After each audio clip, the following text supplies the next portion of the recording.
Have you ever stopped to think about how the simple act of not reacting can be a powerful weapon? In Stoicism, learning to silence one's reaction is a sign of emotional maturity. Silent contempt is not revenge, it is wisdom. This is when you stop looking for answers outside and start finding strength within yourself. By choosing silence, you show the other that you are no longer available as before, not out of anger, but out of awareness. It's in this absence of reactivity that you start to create impact. The human mind has difficulty dealing with the emptiness left by someone who was once present and now chooses recollection. Stoic silence is not passivity, it is strategy. You observe, understand, and act only when necessary. No drama, no clamor, just with the lightness of someone who has learned to suffice himself. To despise, in this context, is to stop emotionally clinging to external chaos. It is realizing that your peace is worth more than any discussion or attempt to convince someone to stay. When you don't react, you surprise. And when you surprise, you leave a seed in the other's mind. Why did she change? Or why doesn't he run after it anymore? Doubt is the first step to curiosity. And curiosity opens doors for return. The Stoic does not beg for love. He cultivates his integrity and lets the fruits of that cultivation attract whatever is compatible. Silent disregard is like emotional pruning. You cut off the excess so that the root grows back strong. It is not a matter of ignoring out of pride, but of withdrawing out of wisdom. It is natural for the other to find your new posture strange. After all, you changed the pattern, you broke the cycle. And everything that breaks the cycle also breaks resistance. The absence of reactions generates space for reflection. Those who used to treat you coldly now feel the absence of the warmth you offered. Finally understand, silence is an invitation to respect. And respect is the foundation of any healthy reconnection. When you don't react, you teach. When you walk away with dignity, you transform. The strength of the Stoic lies in not giving in to impulse. And in the process, you become the strongest person in the relationship.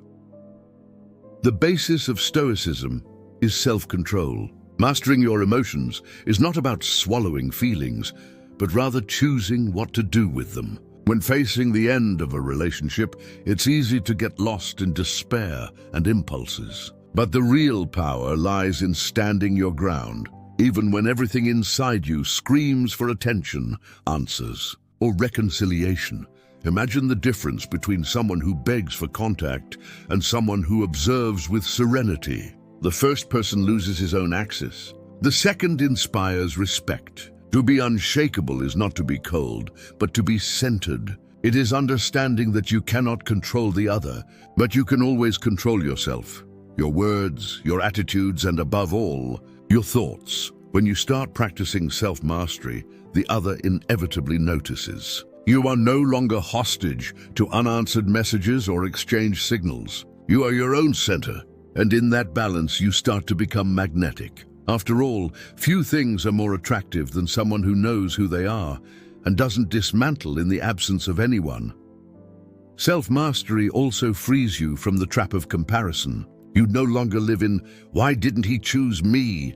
or "Why did she change?" You live in the, "What can I learn from this?" It is this change of focus that begins his true reconquest, that of himself. And ironically, when you win yourself back, the other starts to see you with new eyes.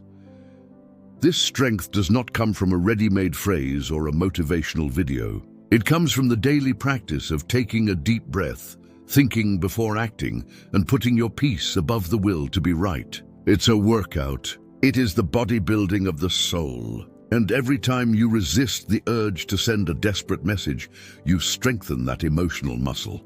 By becoming unshakable, you show that you have matured. You are no longer the one who suffered for attention. You are the one who understands that the most valuable attention is the one you give to yourself. And that's exactly when the other starts to look at you differently. Because now you don't have to, you choose. And whoever chooses leads. Detachment is not forgetting but liberating. In Stoicism, freedom begins when you understand that nothing really belongs to you. not people, not relationships. Everything is transitory. When you let go, you're not saying, I don't love you anymore, but rather, I love myself enough not to get stuck with those who don't choose me. And it is in this space of freedom that desire begins to blossom again. It is amazing how people come to value what is no longer available. When you stop chasing, stop explaining yourself, and stop justifying yourself, you create space. And the space is uncomfortable. It bothers you. It raises doubts. And doubt activates curiosity. Has she forgotten me? Or does he already overcome it? The Stoic understands that attachment is suffering in disguise. Holding on to someone who has walked away is like trying to hold water with your hands. The more you squeeze, the more you escape. Detachment is trusting the flow of life. It is to understand that if it is to be, it will be. But as long as it isn't, you keep evolving. Detachment is also a form of respect to the other and to oneself. You don't beg, you don't force, you don't manipulate. You just let go. And when you let go, you position yourself. This shows maturity. It shows clarity. It shows that your life doesn't revolve around those who decide to abandon you, because you've already understood that the center of your life is you and the most curious. It's just that when you genuinely let go, you become more attractive, because now you emanate freedom. You show the other that you are not there out of need, but by choice. And this choice, when there is reciprocity, is infinitely more powerful than any insistence. Therefore, letting go is the beginning of true reconquest. Not of the other person, but of their dignity. And when that dignity blossoms, you become exactly the kind of person the other person starts to crave again. Not for what you offer, but for what you have become.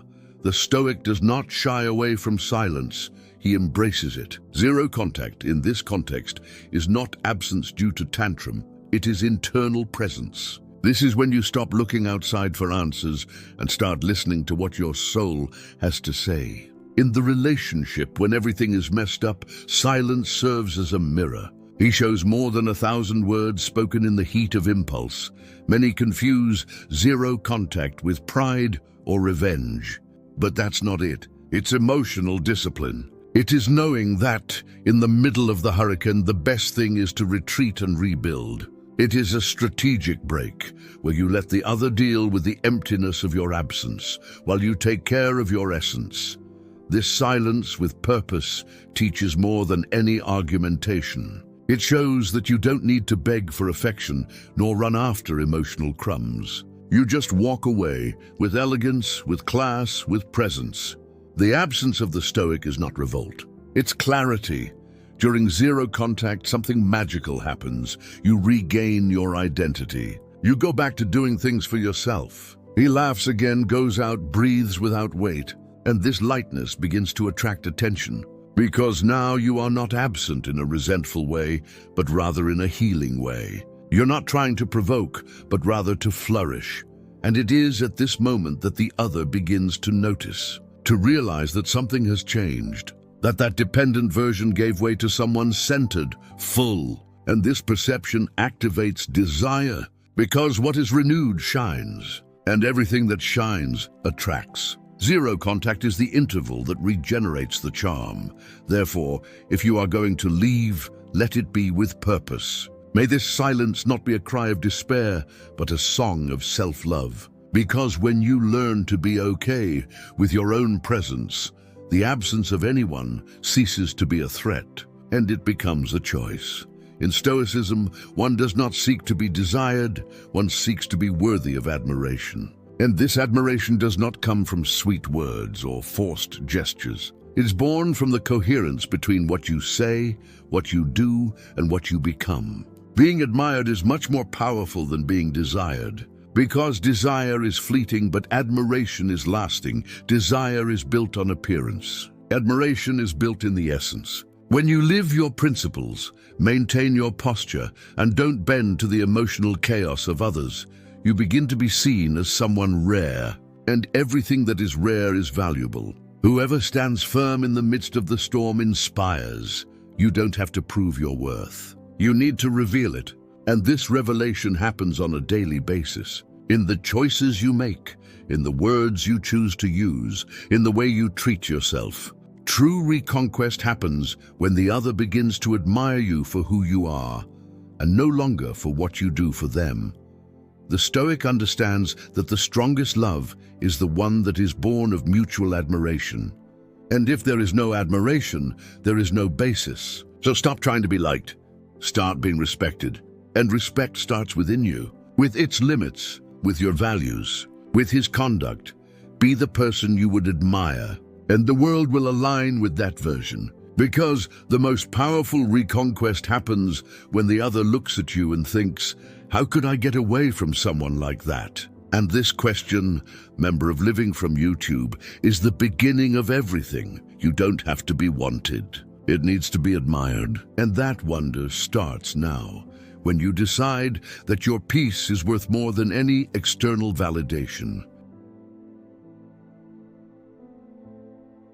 Indifference is not cold contempt, it is emotional wisdom. In Stoicism, the real strength lies in remaining serene in the face of life's provocations, and that includes the absence of the one you love. When you choose indifference, you are saying, my peace is more important than your instability.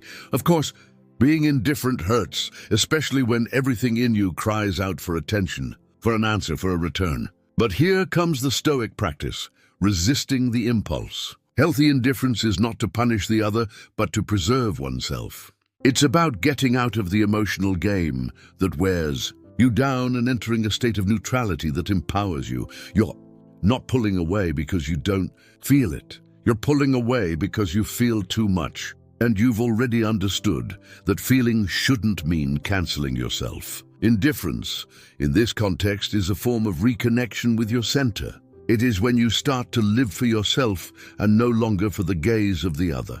And guess what happens when you stop responding to each other's every move? You become unpredictable, and the unpredictable generates curiosity. The person who was once sure of your presence now wonders why you have changed. And the human being always wants what he cannot control. The Stoic does not beg, he observes. He understands that what is solid does not need to be forced. So when you apply indifference with balance, you break patterns. And by breaking patterns, you take emotional control out of the hands of the other. Now it's up to you to set the pace. You are the one who sets the limits. You are the one who sets the tone for the new phase. So remember, strategic indifference is a bridge between suffering and emotional freedom. When well applied, it does not drive away, it attracts, because it shows that you respect yourself. And those who respect themselves teach the other to do the same. You're trying to win someone back. But have you ever stopped to think if you've already won yourself back? Stoicism teaches that everything starts within. That before seeking the other, you must become the most solid version of yourself. Because the true magnetism is in growth. And growing requires looking inward with sincerity. Many want to get back with their ex, but they remain the same person who was left. And therein lies the mistake. Reconquest does not happen by insistence, but by evolution. By improving your habits, your mindset, and your self-esteem, you start to radiate something that didn't exist before. Emotional authority. Self-improvement is more than a phase. It's a lifestyle. It is waking up every day and asking, what can I improve today? It is to leave the role of victim and assume the role of protagonist. When you do that, you change your frequency, and the other inevitably feels it. If you were insecure before, now you are centered. If before you annulled yourself, now you take a stand. And all of this builds admiration, because the other begins to see that you are not just trying to please, you are transforming yourself. And transformation, my friend, is irresistible. The Stoic does not live by external expectations. He lives on internal goals. He knows that his true mission is to become better every day. And when this becomes visible, even those who left you start to rethink their decisions. Because the brilliance of your evolution overshadows any excuse the other may have used to leave. So before you want the other person back, ask yourself, am I proud of the person I'm becoming? If the answer is yes, you are already on the right track. Because when you win yourself back, the rest is a consequence. The pain of loss can be overwhelming. But Stoicism teaches us that pain is only raw material. It's up to you to decide what you do with it. You can sink or you can transform. And believe me, there is something incredibly powerful about using pain as fuel to grow. In Stoicism, suffering is not seen as an enemy, but as a teacher. It shows your weaknesses, your illusions, and your dependencies. When you face pain head-on, without escape, you become stronger. You learn to separate what you feel from the way you react. And this separation is liberating. You are not your pain. You are the one who observes her. When you understand this, you stop acting out of desperation and start acting out of purpose. The pain then turns into energy. It becomes focus. It becomes motivation to reinvent yourself. Many get lost after a breakup because they indulge in self-pity. But the Stoic chooses another path. He transforms sadness into discipline, mourning in clarity. He writes new chapters while the other still hopes he's stuck in the old pages. And it is in this rebirth that you begin to surprise. Because the other expected to see you destroyed, but sees you stronger. He expected tears, but finds achievements. He expected you to run after him, but he finds you moving in another direction. That changes everything, so if you're suffering, know, this pain can be the furnace of your new version. Use it, feel it, but don't sink in. Climb, because when you learn to use pain, you become indestructible. Nothing is more liberating than not needing it. Stoicism does not condemn love, but it condemns dependence. When you need the other to be happy, you give up control of your life. And no one desires what is desperate. But everyone admires those who are complete. That's why reconquest begins exactly when you stop chasing, when you stop trying to prove your worth, and he begins to live for himself. This transition is powerful because it inverts logic. You stop being a hunter and become the field where the other wants to return. You don't have to say anything. Your attitude speaks for you, his calm gaze. Its absence is full of presence. Your new routine, which no longer revolves around the other. All of this shows maturity. And maturity is magnetic. The moment you understand that you don't need to, you start choosing. And when you choose, you empower yourself. The other feels it. You realize that you are no longer there as before. That now, to be with you, you have to deserve it. And this deserving is what activates desire. The Stoic lives from the inside out. He seeks inner harmony before any external approval. And that's what makes it so desirable. It doesn't need to, he shares. He offers what he is, but don't beg attention. So if you want to win someone back, start by letting go of the need. Because those who don't need it attract. And those who attract for who they are, and not for lack, become unforgettable. Do you want the other to be afraid of losing you? Become self-sufficient. Stoicism teaches that no one can be the center of your existence.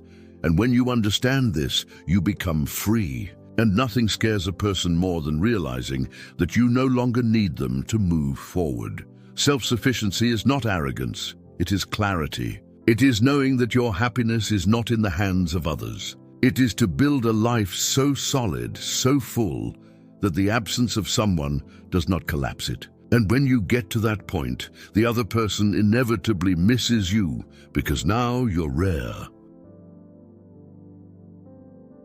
You begin to radiate independence, not the kind that pushes away, but the kind that inspires. His full schedule, his new habits, his sparkle in his eyes. All of this starts screaming a silent message. I'm fine without you. And this message echoes in the mind of the other as a warning. It is at this moment that fear arises. What if she doesn't want to come back? What if he really moves on? The fear of loss is born of contrast. Before you were available, now you are selective. Before you were predictable, now you are enigmatic. Before you were needy, now you are complete. The Stoic does not threaten. He simply lives so authentically that the other realizes, I may be missing something great. And it is this feeling that activates the opposite movement, the desire for rapprochement, So if you want the other topic to lose you, become a version of yourself that you would never abandon. When you become enough, you become irresistible. Because now the other needs to deserve to be with you. The first rule of Stoicism is not to control what is out of your reach, and that includes the feelings of others. Stop chasing. By doing so, you're trying to force a door that only opens from the inside. And the truth is, the more you run, the more the other runs away. Excessive search drives away. Stillness draws closer. Be like a good book, available on the shelf but only read by those who really want to discover its pages. When you stop offering yourself, you give space for the other to feel your absence. And it is in this space that reflection is born. The search, the desire for reunion. You become a path, and no longer a shortcut. The Stoic understands that everything genuine comes with the right time, and that the right time only comes when you let the other walk by themselves. The true reunion is not forced. It happens when the other person realizes that you are irreplaceable, and this realization only arises in your absence. Every time you send a message begging for attention, you reinforce the idea that your life is at a standstill.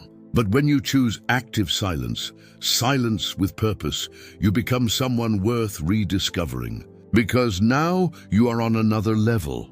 It's not a matter of pride. It's a matter of positioning. You don't close yourself off, but you don't humble yourself either. You just walk, and as you walk, you move away from lack and get closer to your own greatness. The Stoic does not expect to be noticed. He lives in a way that cannot be ignored, so stop chasing. Be the way. The other will only find you when they are ready to walk a deeper journey, the one that begins within them, but ends in the reunion with their transformed essence. There is nothing more impactful than someone who evolves in silence. Stoicism shows us that true transformation does not scream, it whispers. And that whisper, as light as it may seem, echoes deeply in the mind of those who lost you. The other begins to wonder, how has she changed so much? How did he grow up without me? Guilt does not arise when you accuse. It is born when you transform. When the one who left you realizes that you flourished just after leaving. And that's where silence gains strength. It's not empty, it's eloquent. He says, I suffered, but I survived. And now I'm stronger than ever. You don't need to rub it in the face of the other person who is fine. Just smile with truth, follow lightly, live with purpose. The Stoic does not take revenge with words, he teaches with actions. He doesn't react with anger, he responds with evolution. When you stop explaining yourself and start expressing yourself through your conduct, the game turns. The other questions himself, compares himself, feels the absence of what was previously guaranteed. And more than that, he feels that he has lost something precious, something that now, perhaps, he doesn't want to come back to. Silent guilt is the most powerful, because it does not come from accusations, but from findings. The other looks and realizes, she's better off without me. This messes with the ego, with the heart, with the unconscious. And this internal movement can be the first step of reconnection. Therefore, do not underestimate your evolution. It speaks for you, and he speaks loudly. The more silent you grow, the more noise you make in the mind of the one who left you. That's the Stoic beauty, talking without saying, impact without imposing, teaching without confronting. In Stoicism, everything has its moment and its measure, and that includes the compliments. Praise too much needily or at inappropriate times weakens your position. You go from admirer to emotional dependent. Therefore, praise needs to be delivered wisely as a rare gem, not as a clearance product. When you praise intelligently, you take a stand. You show that you have values, that you have criteria, that you are not just trying to please. A well-placed compliment is more powerful than 10 flattery uttered in despair. What's more, when you connect praise to your principles, you raise your value.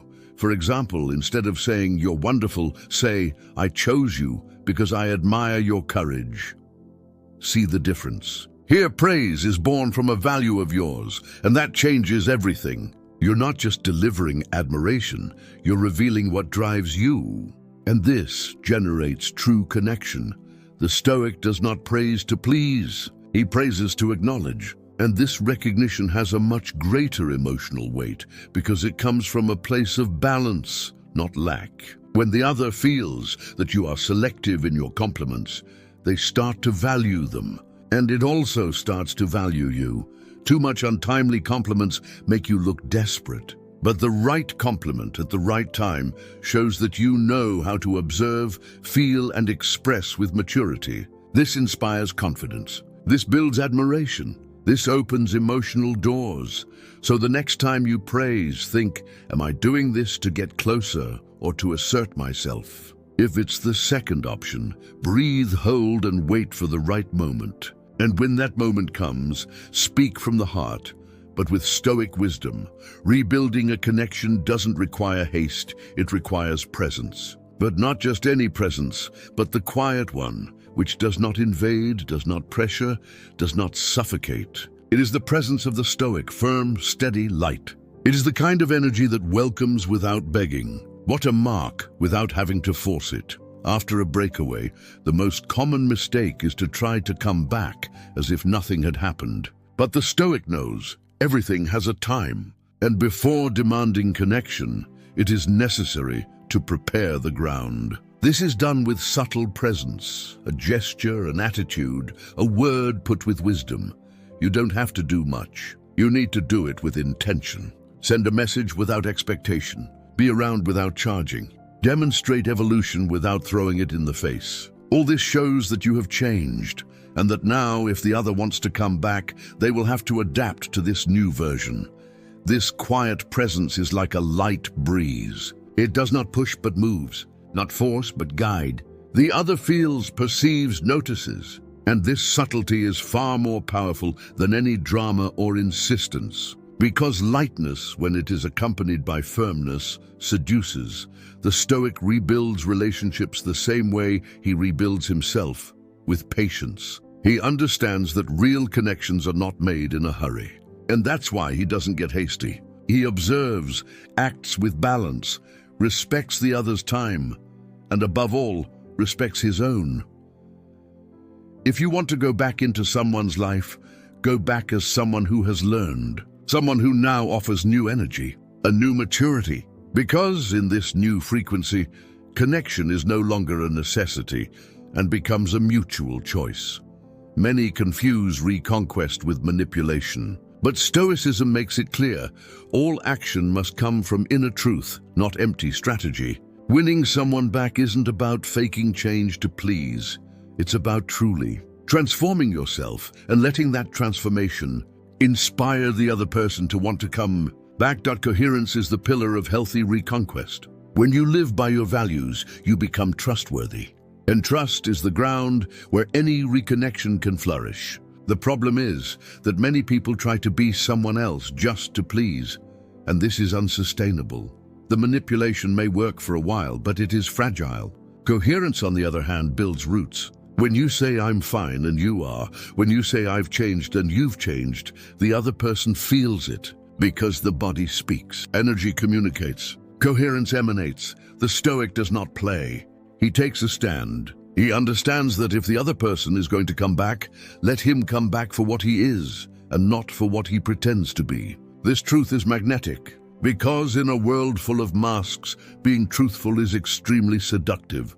Winning someone back by being yourself is the greatest act of courage and also the most sustainable, because when the other person comes back, they will know exactly who they are dealing with. No surprises, no gimmicks, just truth. And it is in truth that love is reborn with strength.